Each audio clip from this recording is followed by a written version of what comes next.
Assalamualaikum warahmatullahi wabarakatuh. Pemirsa gapai kemuliaan yang dirahmati Allah, dalam Islam hukum asal hutang piutang adalah mubah atau diperbolehkan. Meski begitu, kita dianjurkan untuk tidak bermudah-mudahan dalam berhutang. Bahkan Rasulullah Shallallahu Alaihi Wasallam sendiri mengajarkan kita doa berlindung dari lilitan hutang, saking beratnya tanggung jawab ketika memiliki hutang. Begitu besarnya perhatian Islam dalam urusan muamalah ini, sebagai orang yang berpiutang dan yang berhutang tetap harus memperhatikan sejumlah adab dan ketentuan yang mengikatkan. Nah pemirsa, insya Allah hari ini kita akan kembali membahas dan mengkaji tema yang menarik terkait adab berhutang bersama Ustadz kesayangan kita semua, Ustadz Hilman Fauzi. Assalamualaikum Pak Hilman. Waalaikumsalam warahmatullahi wabarakatuh. Sehat Pak? Alhamdulillah. Terima kasih sudah hadir. Dan tema kali ini sangat menarik terkait dengan adab berhutang karena kita juga tahu sebenarnya Ahilman punya background ya untuk ekonomi syariah. Nanti kita bisa belajar ya tentang hubungan muamalah seperti ini dan hal-hal yang lain yang terkait di dalamnya. Nah bagi Anda pemirsa yang juga memiliki pertanyaan, Anda bisa mengirimkan pertanyaan Anda baik berupa teks maupun video melalui nomor WhatsApp yang tertera di layar kaca. Anda juga berkesempatan untuk bertanya langsung pada Ustadz Hilman melalui sambungan Zoom yang nanti akan ditentukan oleh tim Gapai Kemuliaan. Nah Ahilman, kalau kita bicara soal adab berhutang ya, itu kan ada banyak hal-hal yang harus diperhatikan. Tapi sebelum ke sana, sebenarnya kita bicara dulu nih, hutang piutang itu seperti apa? Kenapa kita tidak boleh bermudah-mudahan dalam hal berhutang? Tafadhol. Baik. Bismillahirrahmanirrahim. Alhamdulillahirabbil alamin. Allahumma sholli ala sayyidina Muhammadin wa ala alihi wa sahbihi ajma'in. Amma ba'du. Pemirsa CNN Indonesia yang dicintai Allah, semoga kita semua senantiasa dalam keadaan sehat walafiat, dan kita juga mendoakan jika ada yang sedang sakit, semoga Allah berikan kesembuhan. Dan jika saat ini ada yang sedang terlilit dengan hutang piutang, semoga Allah berikan jalan kepada kita untuk bisa menyelesaikannya. Amin ya rabbal alamin. Kalau kita bicara tentang hutang piutang, maka di dalam Islam hutang piutang itu diperbolehkan, tapi dengan catatan, dengan syarat. Setidaknya ada 3 poin yang harus kita pastikan di dalamnya. Yang pertama adalah kita itu berhutang untuk sesuatu yang kita butuhkan dan mendesak. 2 ya, yang kita butuhkan dan mendesak. Artinya jangan mudah untuk berhutang pada perkara yang sekedar kita inginkan atau bahkan tidak mendesak. Jadi indikatornya bukan keinginan tapi kebutuhan. Ya. Bukan karena kita ingin, tapi memang karena ada sesuatu yang mendesak, yang ketika kita tidak berhutang akan terjadi sesuatu yang madharat untuk kita. Maka yang perlu menjadi catatan pertama adalah berhutang boleh, tapi untuk sesuatu yang dibutuhkan dan mendesak. Yang kedua, tentu saat kita berhutang di awal, kita punya niat, punya tekad, punya azam untuk segera mengembalikan hutang tersebut. Kenapa ini jadi highlight? Karena mohon maaf, tidak sedikit orang yang ketika berhutang butuhnya luar biasa, tapi ketika membayar dia menunda-nunda pembayarannya. Dan itu khawatirnya menjadi apa ya? Tabiat yang buruk gitu. Ya, menunda-nunda sesuatu yang baik harus disegerakan. Kenapa perkara hutang itu harus segera, jangan ditunda? Karena perkara hutang adalah perkara yang akan terus mengikut kepada kita jika tak diselesaikan di dunia. Bahkan disebutkan dalam satu keterangan, bahkan baginda Nabi Shallallahu Alaihi Wasallam itu tidak mau menyulatkan seseorang yang punya hutang, ya, sampai ada orang yang mampu menjaminkan hutangnya itu. Kenapa? Ini pertanda kepada kita agar tidak menyepelekan yang namanya hutang. Dan yang ketiga, tentu harus menghadirkan adab yang baik, ya, baik orang yang berhutang ataupun orang yang dihutangi. Dan dua-duanya pasti punya adab. Ya, salah satu adabnya adalah tidak mengambil satu hutang yang mohon maaf ya, di dalamnya ada riba. Ada sesuatu yang unsur zalim dan menzoliminya itu ada. Nah, pengertian riba sendiri Ahilman, karena khawatir ya orang mungkin belum paham. Riba itu yang seperti apa? Apakah riba itu keuntungan dalam bentuk apa gitu misalnya? Iya, di dalam keterangan disebutkan bahwa setiap tambahan, setiap tambahan dari hutang piutang yang dibebankan itu namanya riba. artinya tidak terbatas hanya sekedar nominal saja. Iya. Dalam bentuk yang lain juga. Dalam bentuk yang lain pun bisa dinilai sebagai bentuknya riba. Jadi setiap tambahan dalam satu pinjaman itu namanya riba gitu ya. Walaupun nanti secara prakteknya ada perbedaan pendapat di antara para ulama gitu.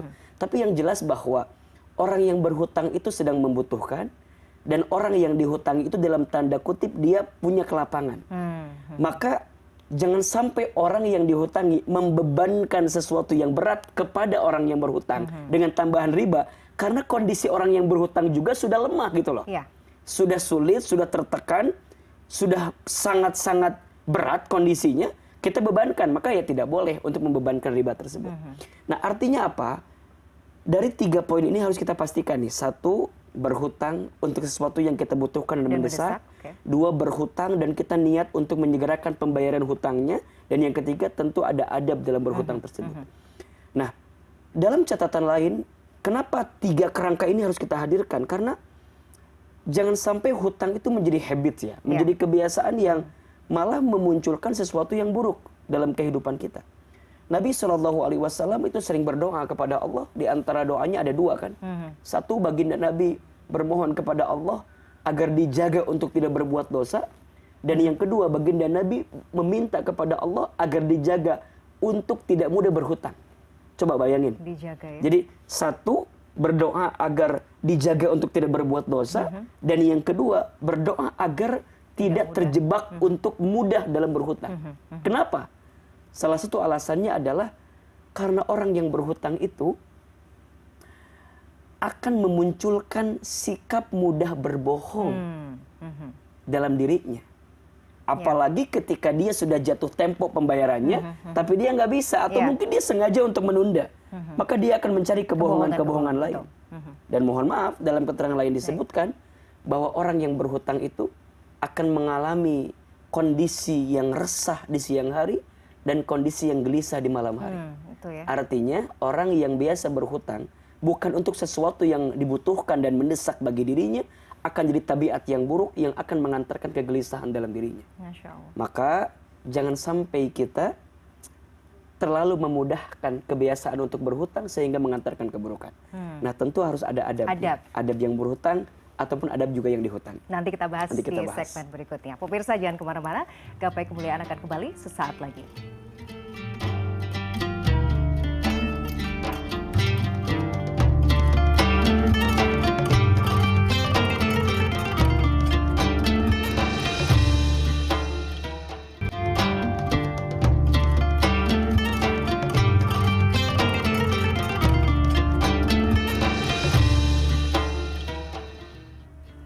Pemirsa, terima kasih Anda masih menyaksikan Gapai Kemuliaan dalam episode Adab Berhutang. Ahilman, kita lanjutkan. Jadi itu tadi yang perlu kita pahami ya, harus dengan kebutuhan yang mendesak. Kemudian juga kita punya azam untuk membayarnya dengan segera. Yang ketiga tadi bahwa ada adab. Nah, kita akan membahas tentang adabnya. Seperti apa? Iya. Sekarang kita bagi dalam 2 sudut pandang ya. 1, adab orang yang berhutang. Yang kedua, adab orang yang dihutangi. Kira-kira mau yang mana dulu nih? Yang berhutang dulu deh. Baik. Yang pertama, tentu seseorang yang berhutang itu harus tahu diri lah ya. Dan sadar diri kalau dia punya hutang. Ya jangan sampai kemudian dia melambatkan pembayarannya. Kemudian ingkar janji dengan untayan kalimat yang disampaikannya. Dan yang ketiga, ya tidak berlebih-lebihan dalam sesuatu yang tak dibutuhkan olehnya. Maka ketika berhutang, kita juga harus melihat, jangan memaksa juga. Ya, orang yang kita tahu, kayaknya dia punya tuh, tapi kok kayaknya pelit amat. Kita nggak pernah tahu. Boleh jadi ada orang yang kelihatannya ada, tapi sesungguhnya mungkin dia sedang punya keadaan yang mendesak juga, sehingga jangan sampai ada suuzon juga dari orang yang berhutang kepada orang yang nggak ngasih hutang kepada dirinya. Ya, tetap dengan kalimat yang sopan, dengan permintaan juga yang tidak mendesak, sehingga ketika dia berhutang itu ada antarodin minkum gitu, ada saling ridho di antara keduanya. Orang yang berhutang menghadirkan sikap yang baik ketika dia minjem uangnya, dan ketika orang yang memberikan pun juga akan ridho karena dia menghadirkan sikap yang baik. Nah yang kedua, menyegera untuk menyegerakan pembayaran. Jangan ditunda-tunda. Karena di antara golongan orang yang akan diberikan pertolongan oleh Allah, salah satunya adalah orang yang punya hutang dan dia ingin segera menyelesaikan hutangnya. Oke. Makanya siapapun hari ini, ya termasuk kita barangkali yang punya hutang, ya. Kalau kita punya hutang harus punya azam yang kuat, harus punya tekad dan niat yang kuat untuk segera menyelesaikan hutang tersebut. Dan yakin Allah akan menolong kita ketika kita punya niat untuk segera membayar hutang. Kita harus yakini dan pahami bahwa dari sesuatu yang kita pinjami itu ada hak orang lain kan. Tuh. Maka jangan sampai kebiasaan kita menunda pembayaran hutang, kita zalim dengan hak yang dimiliki oleh orang lain itu. Maka sekarang kan yang sering jadi sakit hati adalah begini. Orang yang berhutang itu menunjukkan ya gaya hidup yang melebihi orang yang dihutanginya gitu. Banyak. Dan itu membuat orang yang dihutang itu jadi, kok dia masih punya hutang sama saya? Kok bisa ya? Kok bisa ya? Senyaman itu gitu. Setenang itu gitu. Nah, itu kan berarti kita zolim kepada orang yang kita hutang. Itu tanpa sadar menyakiti hati loh. Menyakiti. Nah, maka wajar tuh. Maka wajar, mohon maaf ya.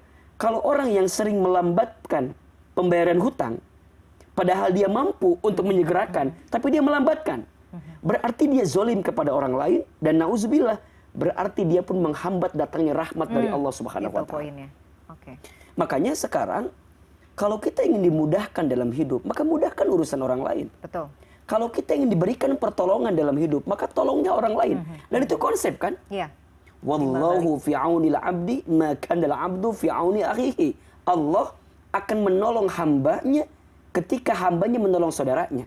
Nah, waktu kamu berhutang kan ditolong sama orang yang ngutangin kamu gitu. Nah, sekarang kamu udah punya hutang, harusnya kita bayar, tapi kita nggak bayar, padahal kita mampu. Sedangkan kita lihat orang yang kita hutang itu sulit hidupnya, berarti ada kezoliman yang terus kita pupuk di situ.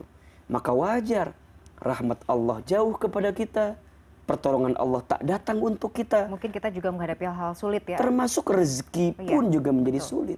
Makanya Allah Subhanahu wa Ta'ala itu memberikan satu garanti kepada kita. Siapapun yang punya hutang dan dia ingin segera menyelesaikan hutangnya, maka Allah akan bantu orang tersebut dengan cara. Nah, tinggal yang terakhir apa? Ya doa. Nah, doa itu termasuk dalamnya usaha. Ya, orang yang punya hutang, jika kita belum mampu membayar, temui, komunikasi, sampaikan apa keadaannya, seperti apa jalan keluarnya. Itu perlu loh. Karena kadang bagi kita yang dihutangi gitu ya, mungkin kita tahu bahwa orang yang berhutang itu belum punya uang gitu untuk mengembalikan.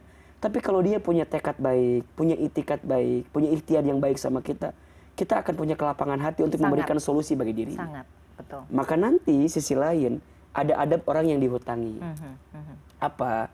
Yang pertama, yang dihutangi itu kan harus punya kelapangan hati yang luas ya. Iya. Ya, saat dia harus siap gak sih kadang-kadang Ahilman? Siap gak dibayar gitu loh kadang-kadang.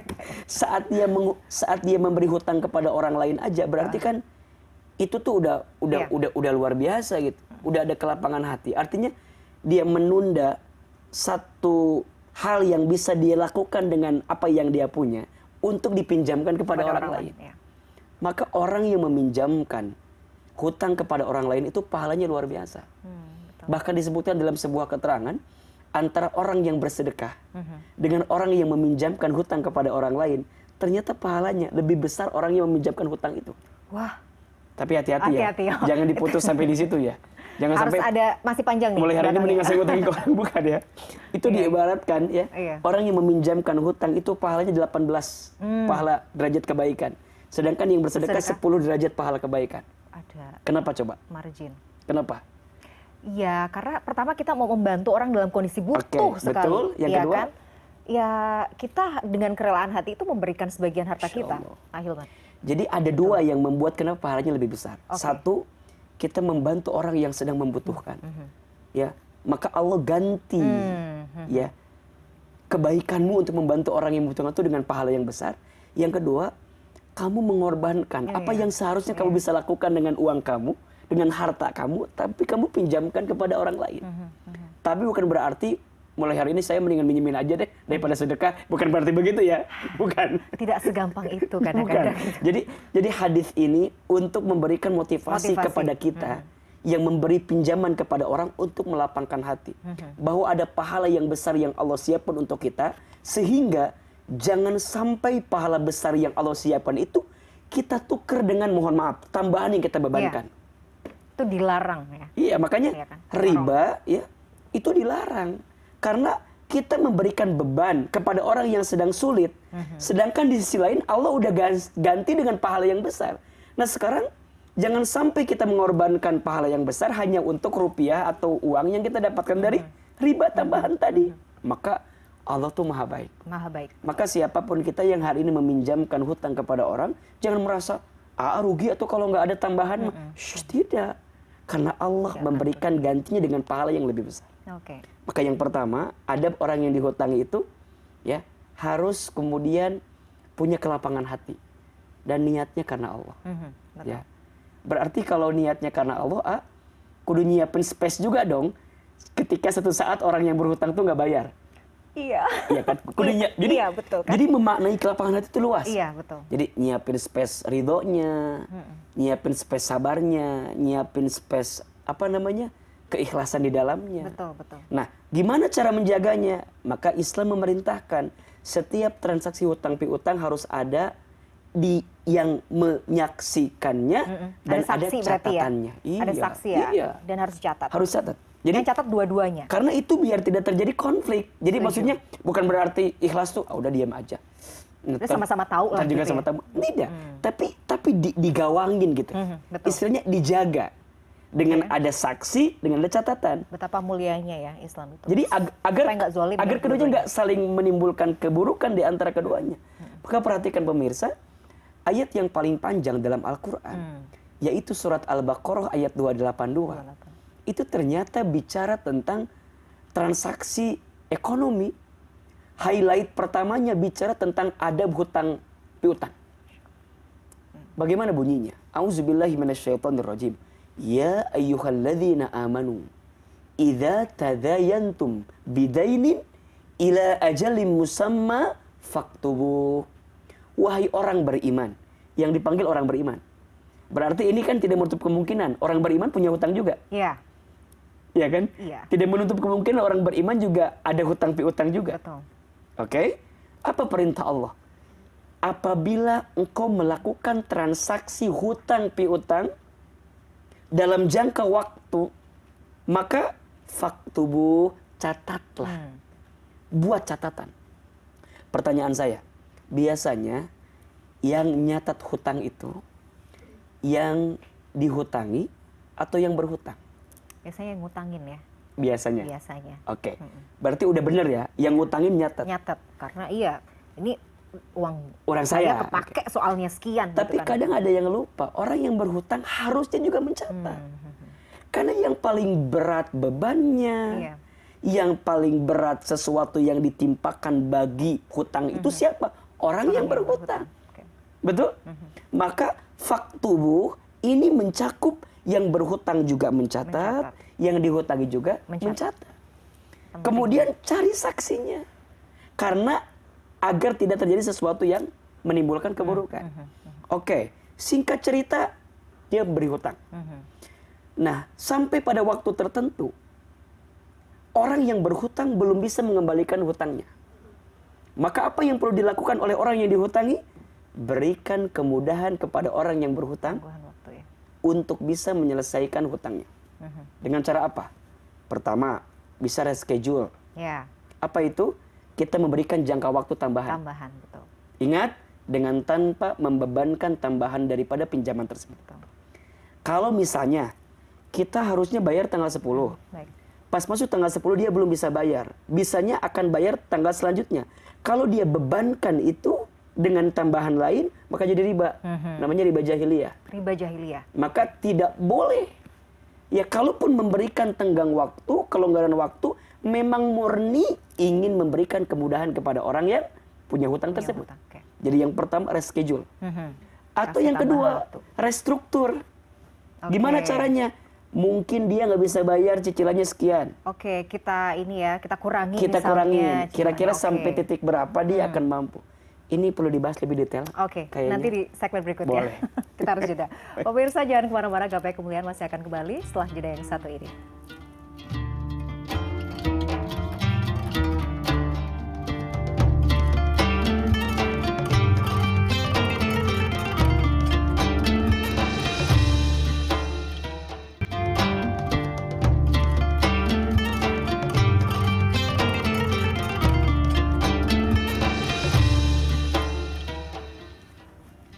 Pemirsa, Anda masih menyaksikan Gapai Kemuliaan dalam episode Adab Berhutang. Nah, kita lanjutkan lagi, Ahilman, Lanjut ini ya. menarik sekali loh. Jadi tadi Pembahasannya. Oke.